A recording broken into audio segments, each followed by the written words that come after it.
right at 6:33. So we're going to go ahead and get started. And before we get into announcements and everything, Miss Francis wanted to say a few words to everybody. So I think you're good to go. Can you hear me? Yes, ma'am.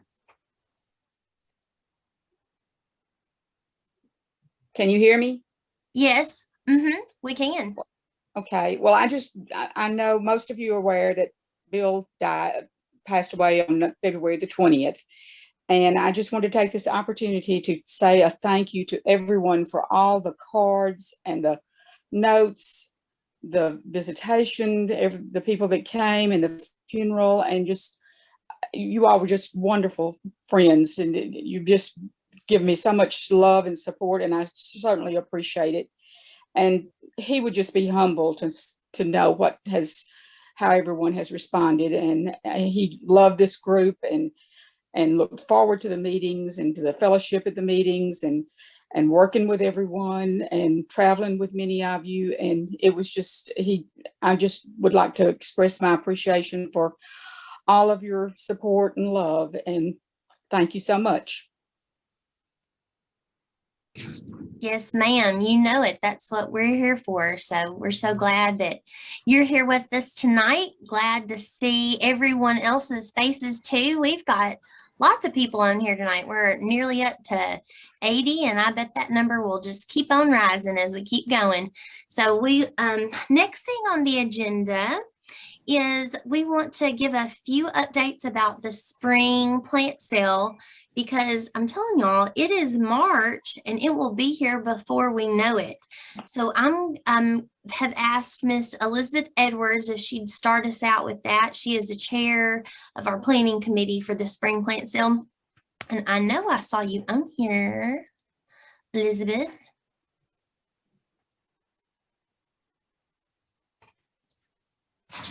There we go.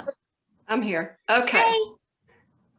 All right. Well, I'm just going to read part of this so I don't forget anything. Our annual spring plant sale is our largest fundraiser, and proceeds help promote our goal of community education through college scholarships, 4-H camp, supplies for local schools, an educational trip for us, the members.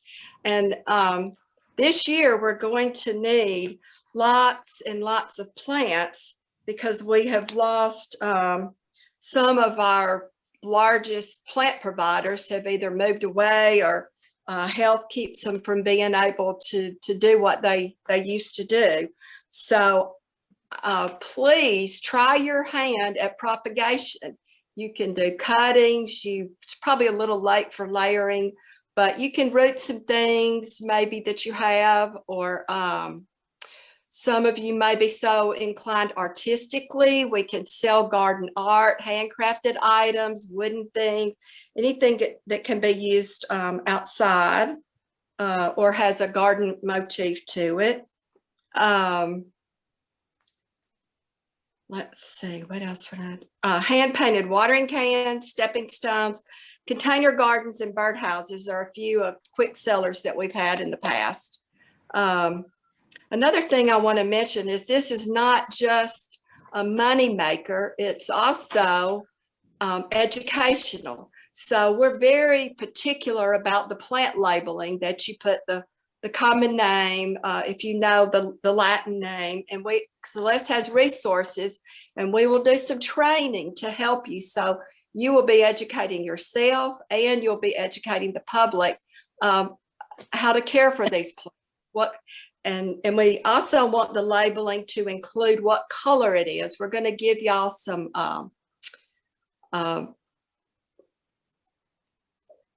helpful hints for what sells and what does not sell. And if you just write daylily, it's probably not going to sell. They need to know what color it is, what size it is, that kind of information. So we do want the plants well labeled. And if you have to do a little research, start now. Go ahead, you can be doing that.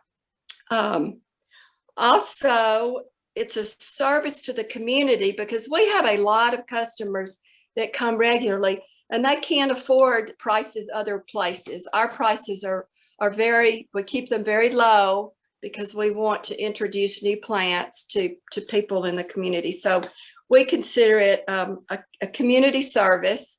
And there are a lot of people that come that are well aware that our plants are member tested and are good performers in our climate and soil. So it's a service and an education.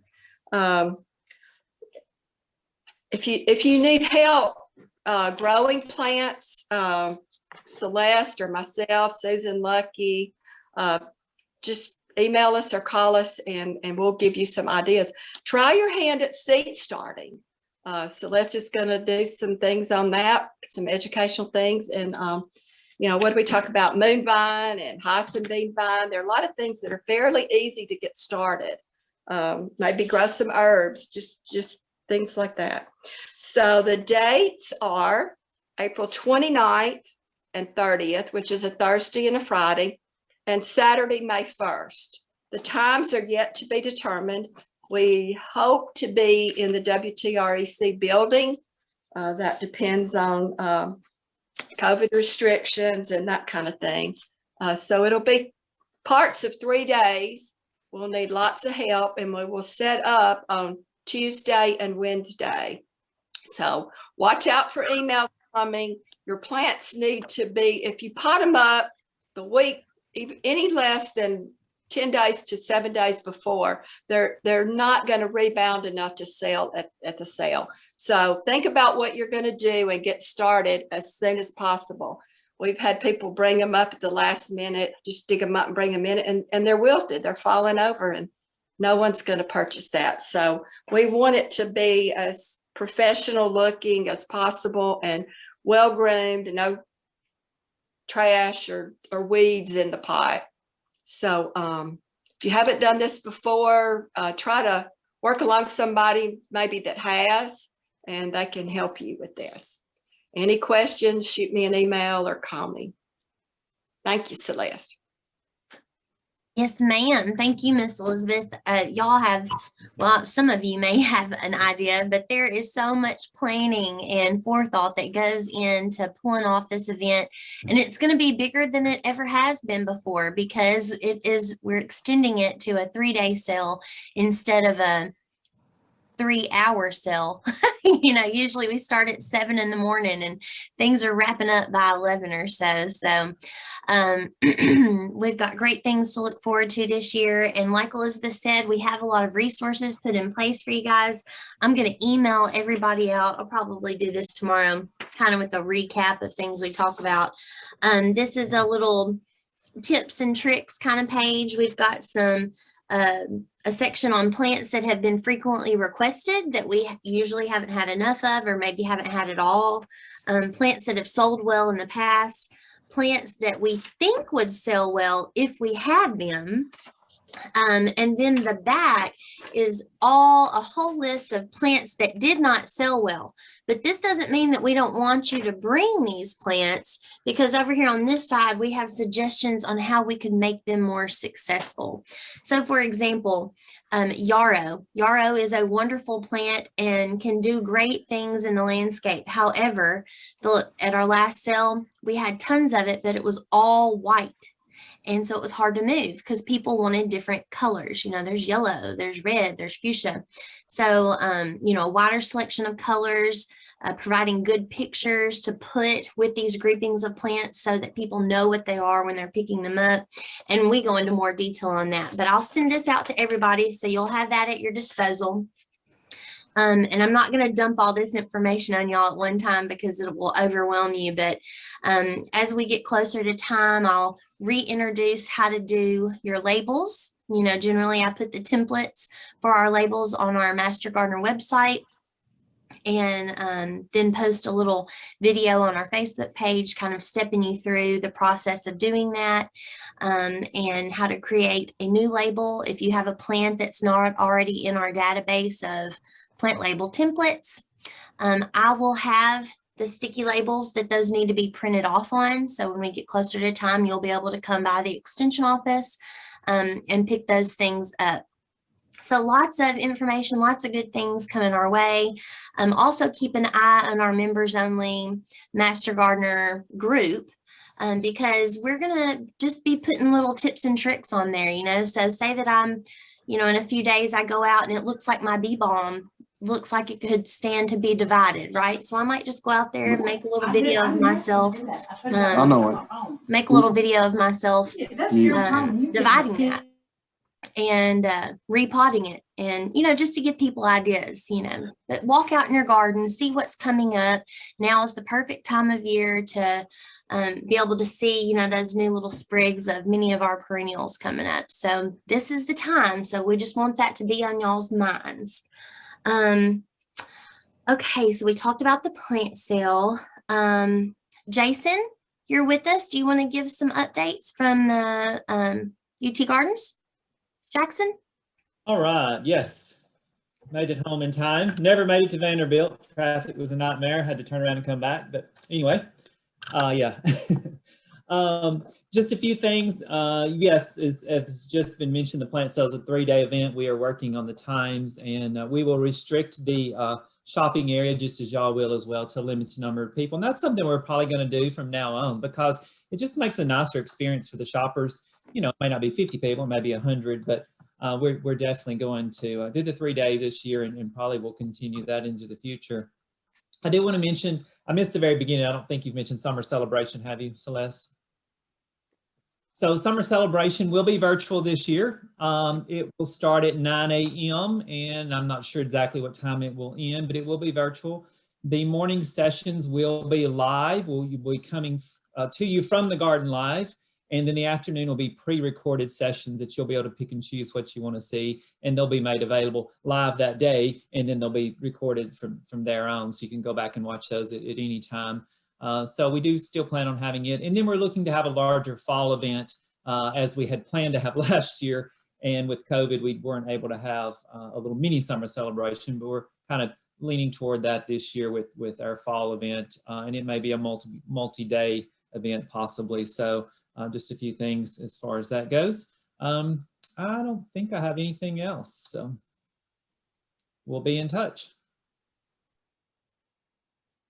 All right, lots of exciting things going on. So we're getting one more break. I'll say put break in little quotations from summer celebration for one more year, but get ready, because then we're coming back. So we'll have it live and in person in 2022 if it kills us. No, I'm just kidding. We won't do it if it kills us. So lots of fun things coming down the line. One more thing that I wanted to mention to you all before we get into our program tonight. This is a new opportunity that was brought to my attention about a week and a half ago. Miss Wanda Stanfield with Donor Services contacted me. She works, Donor Services promotes tissue donations and just the awareness, you know, community awareness, to let people know, you know, what's it about, and how to get signed up and all those different types of things. And April, yeah, that's right. April is their awareness month, similar to how March is Extension Awareness Month, where they just try to put a few little things together to create some awareness out there within the community. And she said that their theme this year is the Garden of Life. And so she thought, she has several friends actually who are master gardeners, and they gave some suggestions to her to reach out to us to see if we might be able to partner with them, just to help them spread some awareness in the month of April about tissue and donor type information. And so one of the things that she had in mind was doing a nighttime luminary walk, handing out seed packets. You know, one side has the plant information, master gardener information, and the back side has donor information. And those are things that they could use themselves throughout the year. We could also hand seed packets out, you know, at farmers market booths and things like that if we decide to go that route this summer and open up our farmers market booths again. So those are just some ideas, and I brought it to the board. Everybody, you know, seemed to be on board with it. They have their own group of volunteers, so it's not like any of this is going to require a lot of manpower. They just wanted kind of our partnership, right, to come together to create awareness. And so I wanted to put this out here to y'all to see what your thoughts were about that. And if people were interested in, helping in any fashion, please just, put your name over here in the chat. That'd be a great way for me just to keep up and see if we have some people who would be interested in teaming up with some of their volunteers to do some things here around our community. And I don't think it has to end there. I mean, why could we not help, blood donor services and different things like that in the future? We're here to help the community, educate them in the growth of plants. And we all know how all the health benefits that gardening grants to us. And so I feel like that would be a good opportunity for us to give back to the community. So again, just feel free to chat your name there, put it in the chat if that would be something you'd be interested in helping with. And so that I know, who to rally up at the end of the day. You could also email me, but tomorrow if you wanted to, but chat box would be the best. Okay. So Celeste, yes. I have one more thing. Okay. So Elizabeth and Celeste both just mentioned possibly starting things from seed for the plant sale.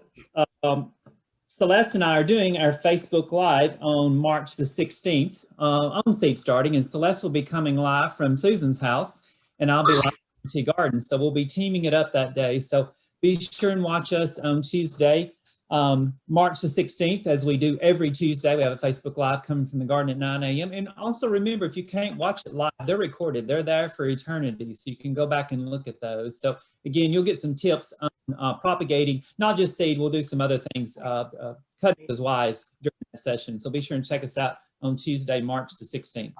Well, Jason just told y'all my big secret. So I told, so I'll come up with another secret. And so you'll still have something to look forward to. So make sure you tune in. Oh, funny. All right, good deal. Good. Oh, and then also I thought this was funny, Jason. Some of our members attended Lucas's class yesterday. It was called Seed Starting 101. And so I told them, I said, well, we're going to have Seed Starting 102. So we're just building upon what you've already learned. Good deal. Okay, so I believe that's all the announcements. I hope I haven't left anything out. If I have, we can always go back and cover that at the end. I don't want to take up any more of our speakers' time. So today we have Dr. Andrea Ludwig with us. She is an associate professor of ecological engineering and extension specialist for the University of Tennessee. She serves as the State Water Stormwater Management for UT Extension. And in that role, she works with communities across the state to find nature-based solutions to runoff management in urban and agriculture applications. She specializes in applications of rain gardens, which we all love, and created wetlands to protect water quality in urban streams. She is the director of the Tennessee Smart Yards program and is the current president of the American Ecological Engineering Society. I did not know that. Wow. She has been with UT for 10 years and was born and raised in Texas, and she goes back and visits there a lot. And she went to school at the University of Arkansas and Virginia Tech. So I am so happy to have not only my colleague, but my friend, I'm happy to call her my friend, Dr. Andrea Ludwig, with us here today. And she is going to introduce the Tennessee Smart Yards program to us. And we should be very privileged because this is kind of the new rollout for this program. And so we are one of the very first to get a personal visit from her. Yes. Oh my goodness. What a fantastic introduction. Thank you, Celeste, for having me this evening with your group. And thank you all for being here. Man, nearly 100 folks on the call here. So I am just impressed with Madison County Master Gardeners. Y'all show up, and this is going to be a fantastic program, hopefully, for you guys this is a fantastic platform for me to share with you guys some of the exciting work that we're doing. And let me return a little bit of the kudos. I've had the opportunity to work with Celeste really closely in the last couple of years, up to 5 years now, on a lot of the groundwork that has made this new kind of revitalization of the Tennessee Smart Yards program really just come to life over the past couple years. As we'll go through in my slides, we've been at this about 10 years trying to really get this program up and running in Tennessee, but it's really taken people and energy like Celeste brings to this to really just bring new life and a spark to it. So I'm excited to be here talking with you guys and show you guys what we've been working on. So let me share my screen and get the technology rolling here. All right. We looking good, Celeste? Fantastic. All right. So like she said in that marvelous introduction, thank you. I am in an engineering role. So I like to preface all of my talks, especially when I'm talking with horticulture experts, that I come to this with some engineering skills that I would like to offer to the group. So in terms of how the landscape and water movement through the landscape and how this presents challenges and maybe bringing some solutions to the table here. So hopefully you can save any of your hard questions about rose bushes and what is the latest pest that's out there eating everything. Leave those to the experts that we have on the call and save me some of the lighter questions, because horticulture, I have to admit, I've never had a horticulture class, and I've just been able to surround myself with experts like we have here to really pull on their knowledge base to help really bring this kind of collaborative look at landscaping, at functional landscaping, really to life. So, and don't let her fool y'all. She has learned on the ground, because her landscaping at her home is gorgeous. And okay. she has incorporated all matter of native plants, and it's super pretty. Well, thank you, Celeste. I can't wait till you're over here and I can show you like more in person. So fantastic. Yeah, so we're going to talk about the Tennessee Smart Yards program, and I entitled this talk Going Live, because here we are still all learning very virtually these days, and we were in a fortunate place with our program, like I said, with the energy of many of our colleagues in Extension to really put the program online and make it available to people to participate from the comfort and safety of their own home during these pandemic conditions, but hopefully also capitalize on this kind of renewed interest that many folks have. We've always had it as master gardeners and outdoor gardening folks, but others who are coming into our community just because they're at home more often. So this increased interest in just improving their landscapes because we're all finding ourselves at home more often. So I mentioned that all my training is in engineering, and as an engineer, I like to put boundaries around systems and think about what's coming in and out and what's in balance, what's out of whack. And when things are out of whack, I try to find a solution to make it more sustainable or resilient or absorb the disturbance at hand. And so that's kind of the lens that I will bring to the conversation here. And when we think about functional landscapes, at least from my lens that I just described, it all starts with the basics of a watershed. And so for some of you guys, hopefully chapter 4 still kind of comes to mind when we're talking about water in the landscape and stewardship. So this is chapter 4 of the new Master Gardener Handbook, and hopefully this will all ring a bell from chapter 4. But just to review a little bit, of course, a watershed is all the land area that drains to a common point on a river or stream. And so again, when I'm thinking about the landscape and creating functional places, functional communities for us to live in, I look at the landscape and the way the water is moving through it and try to identify challenges. This landscape that we see in the schematic here looks at a river basin, so a very big watershed, a river basin, and you can see nested inside of this river basin all these small tributaries. And each of these small tributaries has their own watershed. So it's almost like puzzle pieces fitting together to create this larger river system. So all of us living in the landscape, we're all residents of a watershed. And so kind of with that, I have a small activity. So get your smartphones handy if you don't mind. But this activity is all going to play on how we're all residents in a watershed that's nested inside of a larger river system in the landscape, and how we're all really connected by water. So this kind of plays on, the concept that we all are very familiar with what our physical mailing address is. I live in Knoxville, Tennessee. So my mailing address is Bowman Valley Road in Knoxville, Tennessee. So that's my physical location in the landscape. But we're also, if we're all connected by water in this way, we also all have a watershed address, because our homes and our community centers, our buildings, they all reside in the landscape that affects the water cycle. And so this analogy could translate into what your watershed address is. So what small creek watershed do you live in, is your home in? And then what is the bigger river system that watershed is a puzzle piece within? So my watershed address, at least at campus when I'm at work, is Third Creek, my small watershed, and that is a tributary to the Upper Tennessee River. So we can kind of think of that small tributary as, our city, and the river basin being perhaps the state or county. So I have a little bit of an activity. I would like for us to all find our watershed addresses and then create a little bit of a word cloud about our watershed addresses. So if you guys will humor me, I've been doing this. I've had the honor and privilege to be teaching chapter 4 of the Master Gardener Handbook to folks virtually for at least 1 year now. And before that, was able to teach chapter 4 for 3 or 4 years now, and really just fine tuning this interactive activity in these virtual times that we're finding ourselves in has been really fun for me. So your interns across the state actually did this a couple weeks back when we had the big statewide virtual intern training for chapter 4.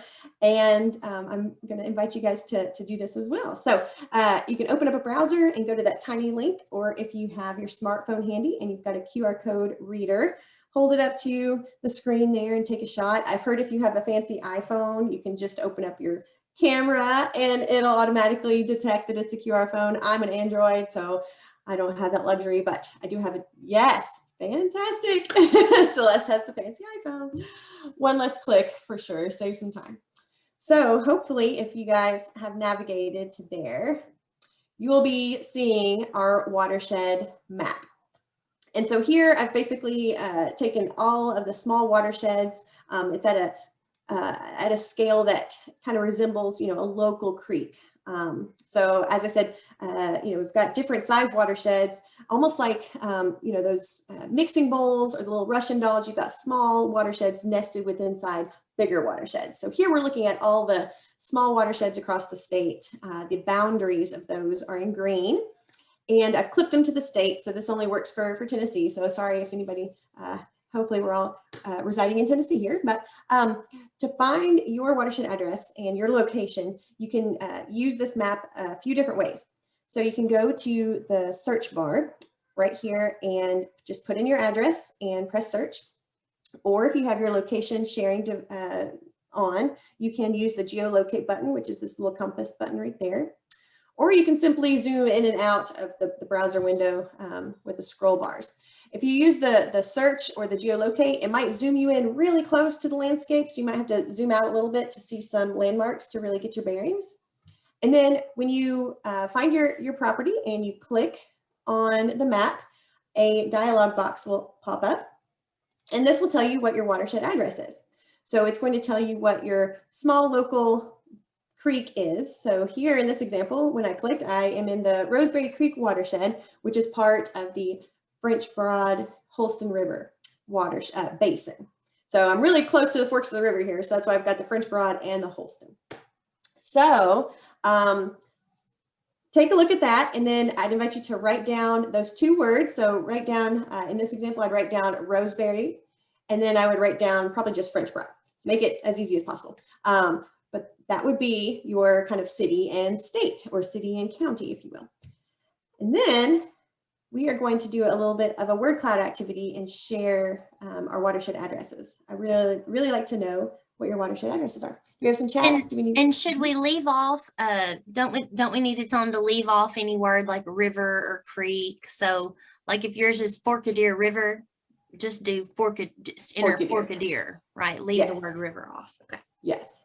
And Celeste, I've gotten privy to to putting prompts in, you'll see my example down here. I actually put in tips in Oh, the bottom. good. Last time I did this, I did not have any tips down there. So, yes, so please leave out river, leave out creek. We're all going to be in rivers and creeks. So we just kind of wanted to know those watershed names, the names of the water body.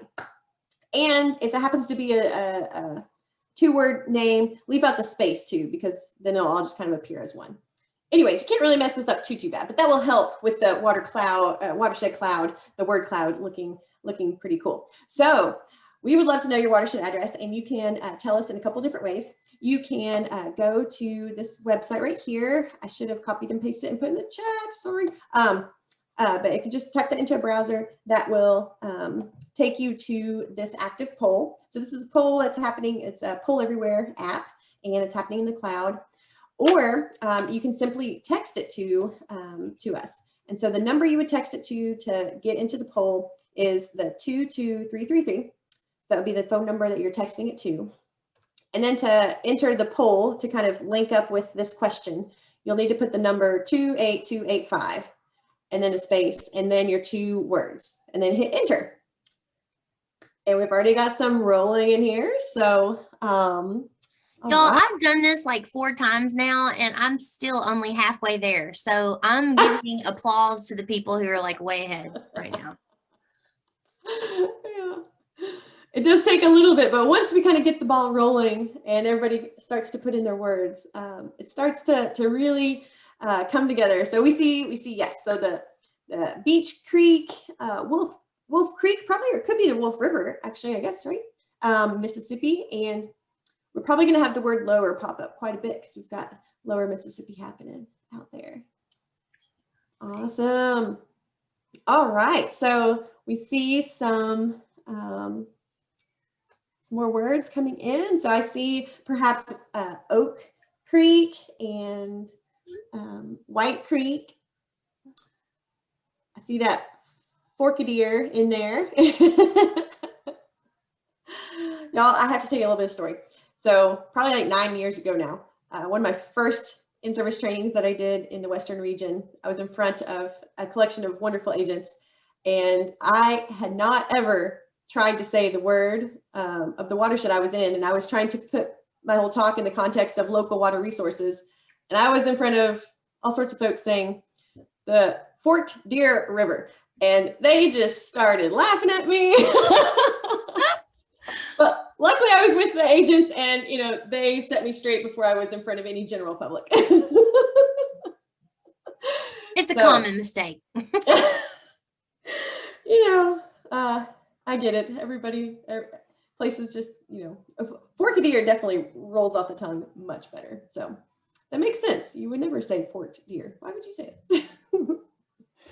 This is fantastic. So so I see lots of Forkadeer. We've got probably different forks of the middle fork of the Forkadeer River. Awesome. And I'm starting to see also the Mississippi coming through, and maybe we've got the South Fork of the Forkadeer River as well. Mississippi and Tennessee, probably lower Tennessee. Fantastic. So and the lower fork of the Forkadeer River. So that might be why the word lower is so big, because we have a lot of Forkadeer lower. Yeah, I see. Well, and that makes sense, because I guess, not that it's like low bottomlands like Louisiana, but in terms of the state, like that is where a lot of the lower end of our major rivers are. So cool. So the fun thing about this activity, and as you're kind of seeing this unfold in real time here, is, we're all we're in smaller watersheds. So our, backyard creek or more local watershed is going to be more unique to each of us. But you put all of our small watersheds together, and all of us are connected to these bigger river systems. And so the way the word cloud is working, obviously, sorry, I forgot to mention this, but the more responses, the higher frequency of the response of a word, the bigger that word becomes in our word cloud. So of course, we're all going to have, relatively more unique, smaller watersheds, but we're all part of these bigger river systems. And so those bigger river names are going to be bigger because we're all more populations, more of us are living inside that bigger basin. So we'll kind of let that simmer for a little bit and see kind of some more responses come in, but kind of a fun way for us to be reminded that, you know, we're all living inside the landscape. We're all connected by water. You know, even if you live at the top of a ridge, you might not be receiving much runoff from your surrounding areas, but you're definitely connected to, you know, the folks living downstream from you. And I can guarantee all of us are getting water from a major river, or I guess in West Tennessee, it's more common, maybe pulled from the groundwater. But, you know, it's all part of a common water cycle. And so we all have a stake in that water quality, in what happens in the landscape that affects that water quality. And we all have a stake in, you know, making sure that we've got our clean, secure water resources, you know, moving into the future for, you know, everything that we need water for. Everything from drinking to irrigation, growing our food, recreation, not to mention being habitat to all sorts of interesting and cool wildlife. When our word cloud gets done, Andrea, I'd love to if there's some way you can save it and I can put a picture of it on our website and we can link it to your watershed stuff. That'd be cool. I would love that. Just to remind us, right? It's always there. Yes. Yes. No, I can absolutely, I'll take a little screenshot of this and I'll send it to you as a PDF so you guys can have it and social media it up. Fantastic. Well, this looks great. Yeah, I'll get that over to Celeste, and this is you guys' watershed word cloud. So thank you guys for participating in that. And if you're still entering, feel free to keep it going. The poll will be live and keep on accepting answers until I tell it to stop. So keep on keeping on there. So now that you know your watershed address, let me show you. This is the watershed word cloud that we made a couple months ago now, a few weeks back with the interns doing the virtual program across the state. And this was probably the biggest, I guess, like statewide representation that I was able to use this activity with. And so here you can see, you know, all sorts of major rivers and creeks that go from east to west across Tennessee. So Tennessee River, of course, Cumberland River, we had a pretty strong representation from the middle of the state. So you see a lot of folks there, but you see Mississippi there as well, Drake's Creek, Crooked Fork, all sorts of small tributaries that are feeding these major river basins. So I thought that was pretty cool. Celeste, I'll send you this one too.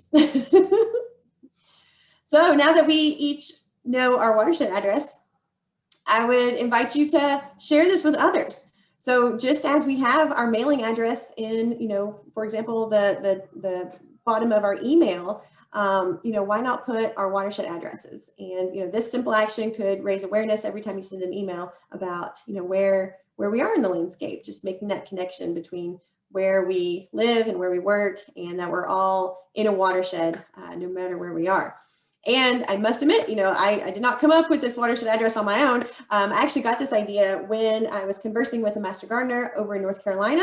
I read down to the bottom of her email, and at the bottom she had her watershed addresses. I was like, oh my gosh, that's just brilliant. So I started putting my watershed addresses there, and then I realized that we all need a tool to help us in Tennessee to help us find our watershed addresses. And so since I took this screenshot, I actually have a link to, you know, find your Tennessee watershed address here, and I have that web map hyperlinked there.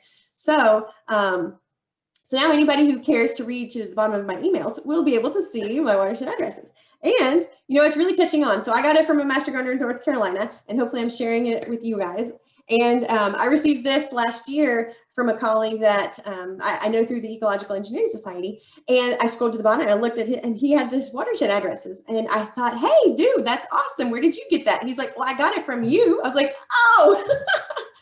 So, you know, cool ideas. I was just really fortunate to be able to find that with the Master Gardener in North Carolina, and hopefully share a little bit all the way up in Wisconsin there. He's in Wisconsin. So consider, you know, adding it to your email. Again, just a simple way that as Extension Master Gardener volunteers and educators, we can kind of really just raise awareness, you know, in our everyday actions.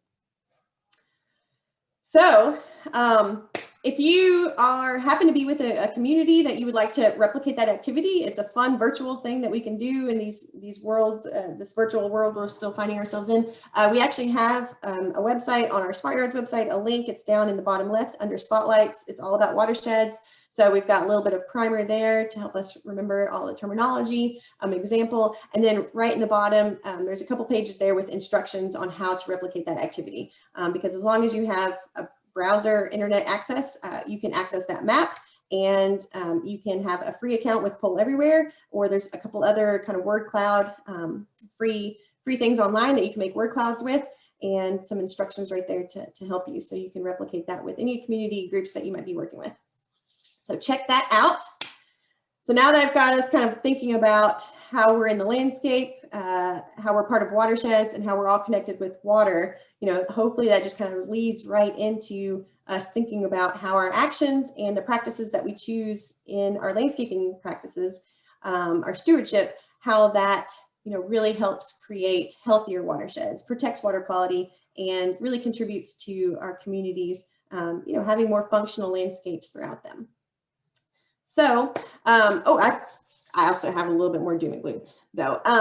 So again, we are all connected by water, and our actions in the landscape have a big impact. Speaking of which, this is the looking at all the state's streams across the state. This is a map that was produced by the Tennessee Department of Environment and Conservation. So TDEC every 2 years reports to the state on reports to the federal government on the state of our water quality across our state. And so they look at, a portion, just about 50% of our streams. We have over 60,000 miles of rivers and streams that flow across the state. And I saw that number, 60,000, in an article recently about health. And they were talking about, if you line up all of the vessels in our circulatory system from end to end, that number is about 60,000. And it could be up to like 100,000 in a larger adult, but it's about 60,000 in an adult child. So 60,000 miles. And kind of going back to some analogies with health and how the health of our landscape is really reflected in water, and just talking about the collaborations with some of the partners that Celeste brought earlier about how, just being outside it makes us healthy. It brings us a good quality of life. It rejuvenates us. And when we think about water flowing through the landscape, and just that analogy, 60,000 miles of blood vessels through our circulatory system, 60,000 miles of water flowing through Tennessee, if water is the lifeblood of our landscape, if we need to make sure that our streams are healthy, because then we know that our landscape is healthy and we've got good circulation. And there's just so many analogies with, health that with the human body and with our environment around us, that when I saw that 60,000 miles, I thought, oh my gosh, I've seen that number somewhere. And it's just such a great analogy just to make us think about a parallel between our own personal health and then our environment around us in the ecosystem. So not to get off on too much of a philosophical point there, but so looking at this map a little bit, we see a couple different colors. If you are a red stream on this map, as you can imagine, you are not a happy stream. So all the red streams on this map are of a quality that doesn't support its designated use. So that means that they're kind of impaired for some reason. So in the state's eyes, the stream has something wrong with it, and the water quality is not up to a standard to what we would need it to be in order for whatever the designated use is. And that designated use, going again back to chapter 4, you can look it up. There's 7 designated uses, the highest of which is supporting fish and aquatic life, all the way down through irrigation, drinking water, recreation, swimming, and irrigation, and industrial uses. I'm missing one, but there's 7 of them. And so if we're red, then that means that something is thrown off in the quality of that water. Something's not in balance. There's an issue, and the quality of that stream doesn't support whatever that designated use is. So all the blue streams in this map are supporting. So they've got good water quality, good enough to support whatever we need to use that water resource for. So when we look at this map just at the scale spatially, I think it's kind of easy to see some patterns with what we know is happening in the landscape. Particularly in the eastern and middle regions, we see some of the red streams really being more dense around where we know we've got population centers, a lot of development in our watersheds. And then we move to the western region of Tennessee. We know that we just have a lot of agriculture that has been in the landscape for many, many decades in West Tennessee, and a lot of channel alteration because of trying to produce different things from the landscape in the West Tennessee watersheds. So just kind of look to see, how our actions in the land are affecting our water resources. There are nearly 4,000 miles of Tennessee streams that are impaired due to development. So urbanization, suburban, urban development, 4,000 miles. And so that's across our state, nearly 7 times. It's about 550 miles from Mountain City to Memphis. So about 7 times across our state is the number of stream miles that are impaired because of our development in the watersheds. And when we dig into this data set a little bit, so once a stream gets monitored by TDEC, we only have the manpower at TDEC to monitor about 50% of our streams. So of those 50%, that's the 4,000 miles of streams impaired by development. And then they also look at what is the cause, what is thrown off in that water quality in that stream. And so the causes of the poor water quality, you can see here in this pie chart, the big issues, at least in kind of these developing watersheds, are bacteria, sediment, nutrients, and riparian vegetation alteration. So, so these are the things that are degrading the water quality, not letting us use it to its fullest extent in these streams. So luckily though, the program that we're going to talk about has actions, things that we can do, all of us, right on our property, that addresses some of these issues so that we can start to really just chip away at some of the impacts that we're having in the landscape. Hey, Andrea, we had a question before you move on, if you want to Yes. go back. So, we can see in West Tennessee that we have a lot of red there, likely associated with, agriculture practices. And then you get into Middle Tennessee, and most of those red areas there are heavily urbanized. What about over when you get into the mountainous regions? You would think that would be more, that those would be healthier. What is impairing them in particularly in that area? Yeah, that's a good question. Well, so I know in Knox County, every stream running through Knox County is red. So there's a mix in Knox County, as you can imagine, probably that would mimic Madison County, because we do have a lot of urban ag interface watersheds. So we have a mixture of both impairments there. I would venture to say, like, this whole corridor probably has kind of a mixture of both, especially running from like Knoxville down to Chattanooga, that I-75 corridor, where we've got, some not huge cities, but still a lot of communities, small cities, towns, that do have developed areas kind of all along that corridor. And actually it's really reaching all the way up, 81 corridor, 40 corridor, all the way up into the Tri-Cities area. So really, I do think urban development and, suburban sprawl, these sorts of things would be pretty high, even in the eastern region as well, combined with probably some agriculture as well, because we do have, a lot of ag products coming out of this region as well. So I guess I thought the Smoky Mountains Park, the national park area, would have looked better, but I guess it does not.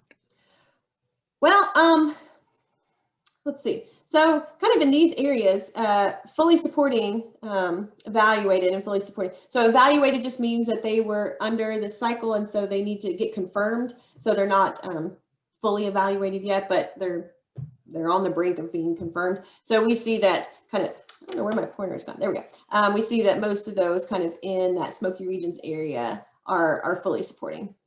So the Smokies doesn't, it doesn't take far to get into some of the Smoky Mountain counties, and then you start to get into that mixed, a lot of agriculture coming off of those ridges. So, it's not far into, halfway into the county, you start to see the influence of agriculture, and then you start to see, even getting further downstream, the influence of development.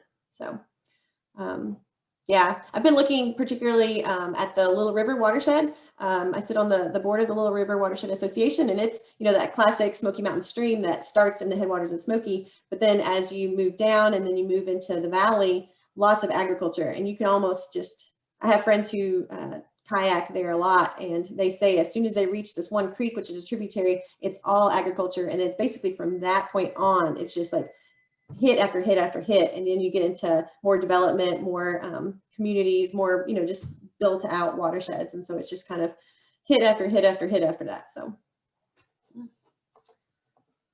cool. But like I said, we've got some solutions for some of these issues, and that this is just kind of setting the I guess the need for us to hopefully get the message of Tennessee Smart Yards kind of out among our communities more. And kind of zooming in, TDEC, they have a great web viewer, and you can access all of the water quality information that they have available in their water quality viewer. It's a map viewer. And so I think I have this link on my last slide, so don't feel like you have to write it down. Actually, I guess I don't even have it on the side, but it's the Division Water Resources. All of their water quality data is in a map viewer, so you can actually click on any of these streams. I've zoomed into Madison County here, and you can see we have definitely a little bit of red streams going on. But you can click on any of these streams that you see here, and the information will pop up as to what the pollutants of concern are, and then what the likely causes of those pollutants are. So it actually tries to look up into the watershed to see, you know, where are these pollutants coming from. And, you know, this not only just gives us information as a society to understand, you know, what are our challenges, but then it also helps different state agencies try to target incentives and programmatic money to go towards some of these solutions that could help put in more best management practices in watersheds, really targeting what the land use of concern might be. So cool stuff there. I would invite you to check out TDEC's website, lots of information.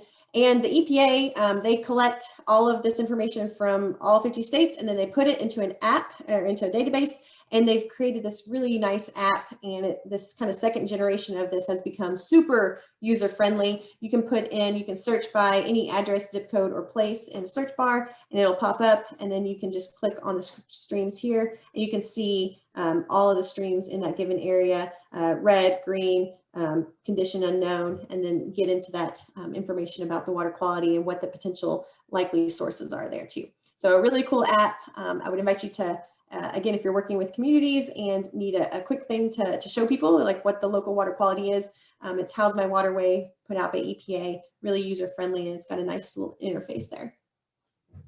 So some really cool tools for us to understand, you know, what is the water quality outlook in our landscape. So this all kind of probably leads to the question of, you know, what is our role as property owners? So we all have a stake in this. Hopefully that kind of hit all home between us finding our watershed addresses, kind of seeing our local water quality outlook. You know, over about 86% of land in Tennessee is privately owned. There's over 3 million acres of developed land across our state. And, you know, 3 out of 4 of us live in areas that are, you know, defined as an urbanized area in the eyes of TDEC at least. So we kind of have a changing demographic in Tennessee, moving more into these higher population density areas.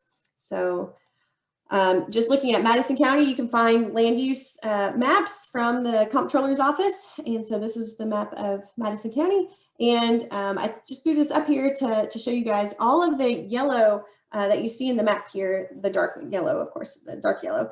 These are all residential properties. And so I would still have quite a bit of ag and forested lands kind of out in the county, you know, looking to where we have a lot of population, we do have a lot of residential property. And so when I look at maps like this and I see all the yellow and residential properties, you know, I think of, you know, this is just opportunity for us to reach out to these folks that are managing their private property and reach out to them with information on, you know, what are some best practices that can really help get some good practices that really address some of the challenges that we see to our water quality in our streams. And I want to share with you a survey that was conducted by the house.com folks. They surveyed over 27,000 folks, and my takeaway message was that there's a ready-made audience there who is ready to make improvements on their property. They found that the mean outdoor renovation budget was $5,000, which I thought, well, that's pretty good.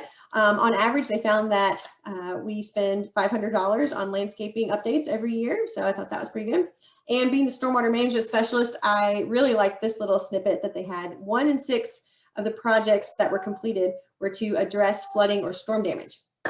And I thought, man, this is right in my alley. It's just, again, kind of showing me and us that there's a ready-made audience here with resources ready to make improvements on their property, ready to invest these resources to make their property more, water sensitive.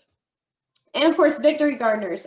Again, we're all being at home more often. Let's really strike while the iron's hot, since we're all, we're seeing a kind of boost in the interest in gardening while we're all at home more often.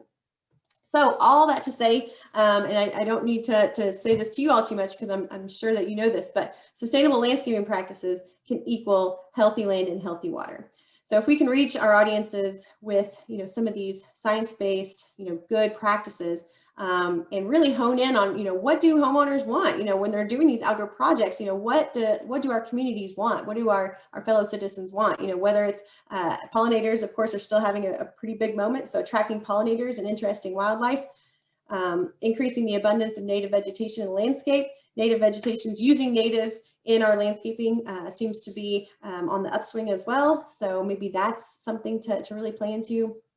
All of these things, though, at the end of the day, if we can, accumulate some of these good practices in our landscape, ultimately are going to protect our shared water resources in our streams. So let's get right to it. Like I said, so we've been kind of at this with Tennessee Smart Yards for over 10 years. We actually, as Extension does, we did not recreate the wheel. We actually found this program from Florida's Cooperative Extension Service. They actually came up with Florida-friendly yards and neighborhoods about 20 years ago. And it kind of makes sense to think of Florida as leading the way in this because, because of the Everglades and their sensitive estuary environments and the amount of development and golf courses per density probably in Florida, they have a really big awareness of their water quality because it's right there and they're on the ocean. So they kind of led the way in creating a program that reached homeowners with information to help us protect our natural resources a little bit better with our everyday actions in our landscape.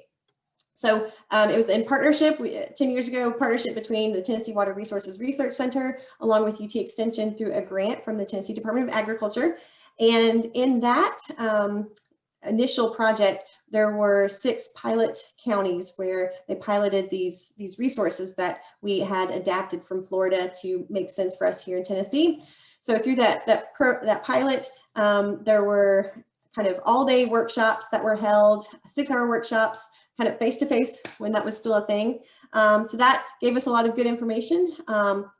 And then we discovered that we've got this network, valuable network of extension offices all across the state, and all of us deliver materials in much different modalities. And so agents were asking for, I want to do a lunch and learn. Well, I want to do it this way. I want to do 2 modules in a row. Like I don't have an audience for 6 hours a day, but I can get it for 1 to 2 hours a day. So we needed to be more nimble with the way we were delivering things. So we kind of took the materials and made it more nimble for folks for agents and other educators. We made partnerships with local stormwater management programs as well. So municipal partners, so they could deliver it as well as educators.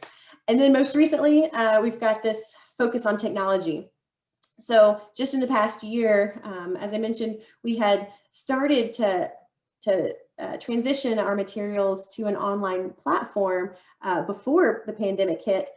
So we were kind of already on that path, but then as pandemic conditions kind of set in, it just made it really obvious to us that we needed to get this all online so that we could all participate in this type of program from the comfort and safety of our own home. And then I also gave people the option to do it at their own pace. So we created an all online platform so that people can view this material, learn from our extension experts across the state, all right in their browser, as long as they had access to the internet.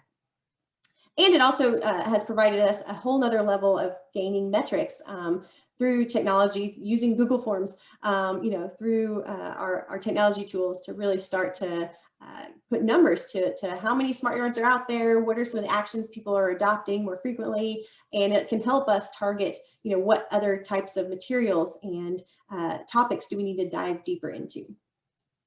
So let's get right to it.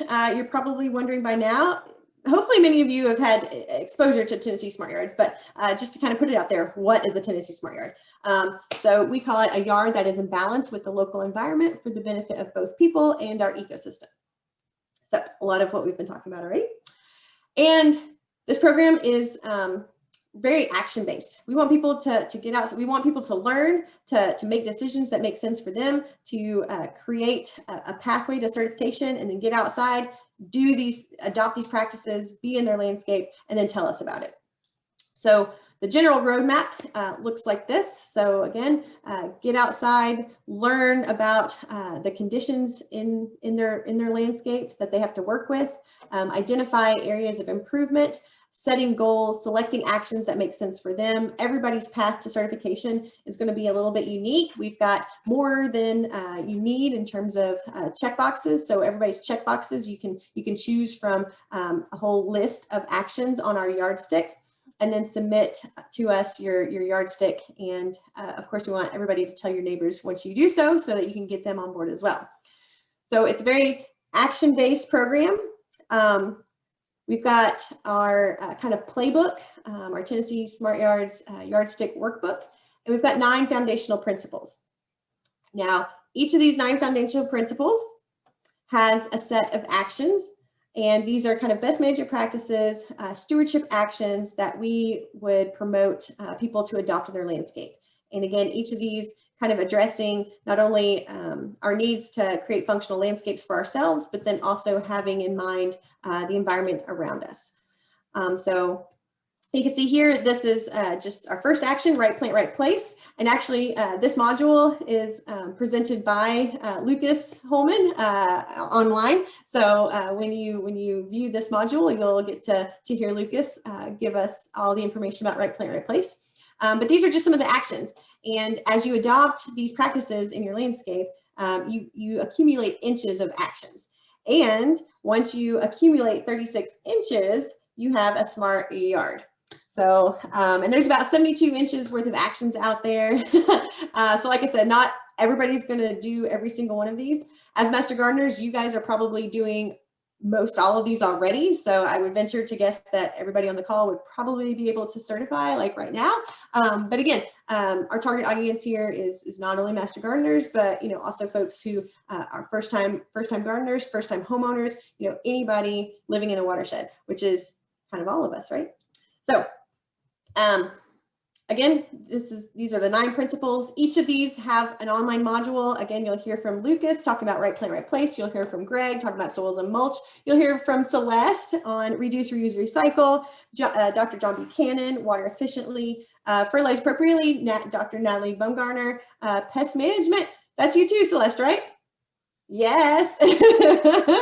And I deliver the stormwater portion. We've got Carol Reese doing Provide for Wildlife, and Miss Melody Rose over in the eastern part of the state doing Protect Water's Edge.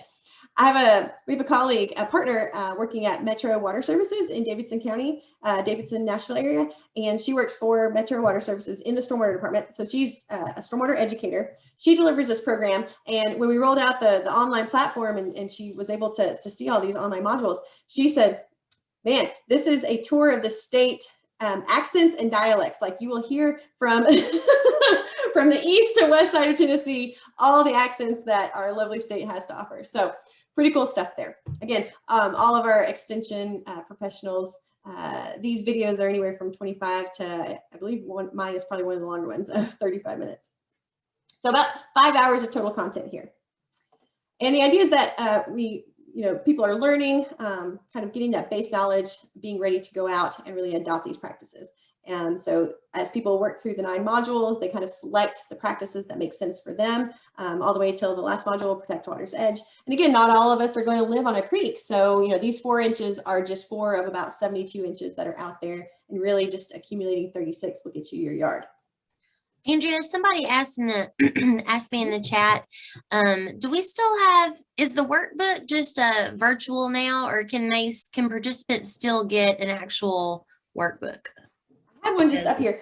So right now it's just downloadable, but that's only just because, so if you ask Celeste, any extension agent can ask us for a printed version, and I will send you a packet for sure.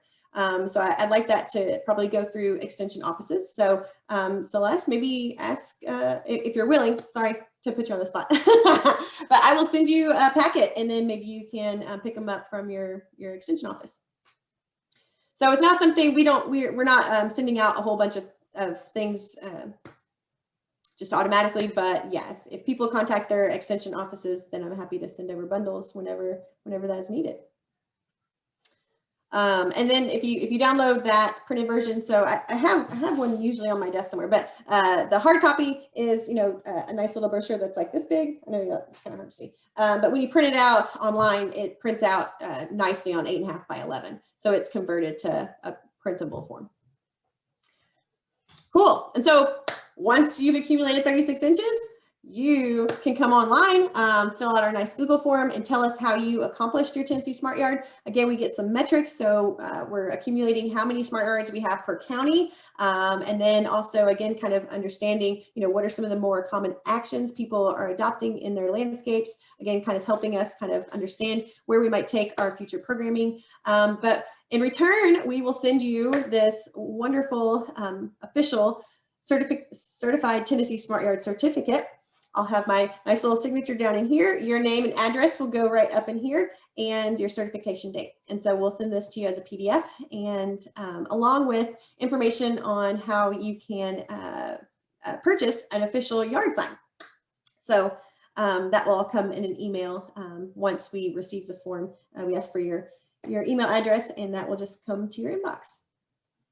So just getting back to kind of the root of some of the concerns out there, I put up this pie chart, looking at the different challenges we have to water quality in some of our developing and residential watersheds. And, the actions of a Tennessee Smart Yard really just hit directly at some of these challenges. So bacteria being present in our water, in our stream water, cleaning up after pets, scooping the poop, that gets you inches towards a Tennessee Smart Yard. Riparian vegetation alteration, maintaining a stream buffer, gets you inches towards a Tennessee Smart Yard. Fertilizing appropriately, reducing just the amount and abundance of nutrients that are out there that are potentially leaching into our waterways, gets you inches towards a Tennessee Smart Yard. And retaining rainwater runoff, not so that we have it just scouring out our stream banks, our stream channels, contributing that sediment into our aquatic habitats. Retaining water using rain barrels or a rain garden, or even just disconnecting your downspouts into an area where it soaks into the ground instead of running into the storm drain into the creek, gets you inches towards a Tennessee Smart Yard. So again, very action-based, connecting these stewardship actions directly with trying to ameliorate and attenuate some of these issues that we're seeing in the watersheds. And can I just point out, Andrea, on that slide, did y'all notice that sediment is the largest pollutant, and that is one of the easiest things that we can control, right? I mean, absolutely. Yeah, absolutely. Yeah, all these other things are there's a lot going on in the watershed. Obviously, I have a lot of questions like, well, doesn't the wildlife, poop a lot too? It's like, yes, but the density of our dogs in our watersheds in some of our watersheds, is higher than our wildlife is, so just kind of, it's all about density. But you're totally right. Sediment is one of those things where if we can just maybe not have as much water eroding away the sediment, and just have more vegetation protecting our soil to begin with, goes a long way. That's a good excuse for buying plants. I'm just saying. I know. More plants, the better. So we can think about this, individually. This is a certification for individuals to certify their private property. So some things that could happen this is looking at on an annual basis. If you adopt some of these practices, if all of us adopt them individually, our smart yard could take out 30 pounds of nitrogen if we follow those low application rates. It could help us retain over 160,000 gallons of rooftop runoff if we do some of those stormwater management practices that we talked about. If we compost, if we choose to reduce, reuse, recycle by composting our landscape and home waste, then we could be diverting nearly 3,000 pounds from the landfill. And of course, increasing native plants. If we target 70% natives in our landscape, I read from the Smithsonian an article, if we have 70% of native vegetation in our landscape, then that will support the insects that will support our native chickadee population. So kind of just using some of those ballpark estimates will help increase the abundance of native plants and native food and forage for wildlife in our landscape. So that's just on an individual level. So that's each of us individually, but of course there's more power in numbers. And so these benefits accumulate if we can get our neighbors on board, if we can get our neighborhood on board. And so just compounding that to, let's say, a community of 75 homes, we can just see how those numbers compound that way. And we really start to see, again, those challenges, those risks to water quality be ameliorated with this compounding benefit at this watershed level. So pretty cool stuff there. Again, we've rolled out a new online platform. All of our resources are at our new shiny new website, tnyards.utk.edu. With so many of the UTIA websites, it's all in the new WordPress environment. And so check it out. And then you click right here to get started on your path to certification and viewing all the videos. That spotlight on watersheds is down here. We've got other links, resources linked up in here, and our native plant database linked in right there with over 700 native plant species outlined there as well. So, and that just builds on the wealth of extension publications that are out there, many of which are on uthort.com and our extension website. So a lot of resources for you guys to pull from as you're hopefully reaching out to communities with some of these resources. And there's a picture, this is actually in my yard, of the nice certification sign right there. Again, $30, that includes shipping. And of course, all of the proceeds just kind of go right back into the program to make sure we can continue to build on this. So all the links, important links down here that map my waterway, How's My Waterway, the TDEC online data viewer, TN Smart Yards, of course, that watersheds map, and my email's right there. So please feel free to email me anytime. Celeste, I have no idea. I have not checked the time at all. So I have no idea what I'm doing on time. Oh no, so we're good. I think that's a perfect timing. If you're done, that's a perfect wrap up. Yeah. Yeah. Does anybody have any questions about, I've been trying to answer things in the chat box as we went along. Several folks were sending me direct messages so that they weren't directed towards everyone else. So let me look at a few of those. Yeah. I had a question about, I voiced a question about the workbook. I had some questions about rain barrels. Where do you get rain barrels? And I'll just say food grade barrels are hard to come by. Yeah. And you just have to hunt for them. And I've been looking for a source where I could buy them in bulk, like, 20 or more of them so we could have a workshop. But I can't seem to find any. Do you have any recommendations on where I might need to look? Yeah. So Celeste, you are not alone in this issue. So Celeste reached out to me, I think it was like 2 summers ago now, right? It was at least 2, maybe even 3, wanting to do a rain barrel workshop. And I have not come through with you yet. But so do you know Lena Beth Reynolds over in Midland County? She's an area specialist. She's grant funded, so she's not a county agent, but her grant is supporting a rain barrel workshop. And just this past November, she worked for 3 months to find appropriate food grade barrels. And I have learned from that process some tips on where to find them and how to remove the labels. So I'm accumulating some knowledge that I would love to share with you, and we can make this happen. Awesome. But it did take her. It took her a long time to find a source. Like, so there's a nonprofit organization where we can get the downspout cutter, the diverters for free, and you probably know that. But I didn't know that. I didn't know that. Oh yeah, for free. It's good. There's a little bit of limitation. It's set up for a 4-inch square downspout. So we could talk about, if we need to get some converters. I know, like, I have 6-inch like round ones, but there's converters for that. But we can get that hardware for free. And the trick is, finding the food grade barrels. And the nonprofit helps you. I think you're not supposed to like drop names because there's liability involved. But anyways, it's usually like the Coca-Cola resources, the distribution centers. Okay.